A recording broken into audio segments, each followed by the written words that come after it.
জীবনের উত্থান পতন নিয়ে সামাজিক যোগাযোগ মাধ্যমে ইতিবাচক বার্তা দিয়েছেন জনপ্রিয় মডেল ও অভিনেত্রী পিয়া জান্নাতুল। এক পোস্টে তিনি বলেছেন, জীবন খুব ছোট একটি যাত্রা, তাই যতটা সম্ভব এই পথটাকে উপভোগ করার চেষ্টা করা উচিত। পিয়া লিখেছেন, জীবনের কিছু অভিজ্ঞতার পর তিনি একটি বিষয় বুঝেছেন, মানুষ যদি শারীরিকভাবে সুস্থ থাকে এবং বেঁচে থাকার মতো সামান্য আর্থিক সচ্ছলতা থাকে, তাহলে জীবনের অনেক ঝড়ঝাপটাই সময়ের সঙ্গে মানিয়ে নেওয়া সম্ভব।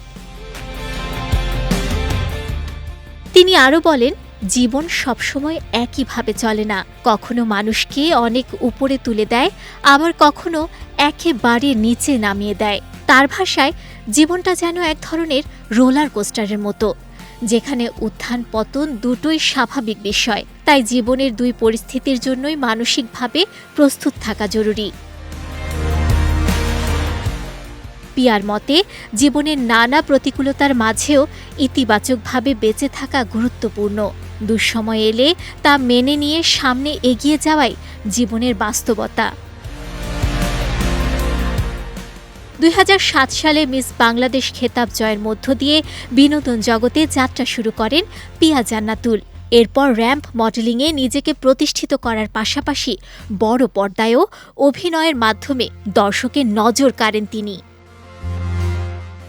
বিশেষ করে চোরাবালি সিনেমায় অভিনয়ের মাধ্যমে তিনি ব্যাপক আলোচনায় আসেন। শোবিজ অঙ্গনের পাশাপাশি সামাজিক যোগাযোগ মাধ্যমেও বেশ সক্রিয় এই তারকা। আইন পেশাতেও যুক্ত আছেন পিয়া জান্নাতুল। তিনি সুপ্রিম কোর্টের একজন আইনজীবী।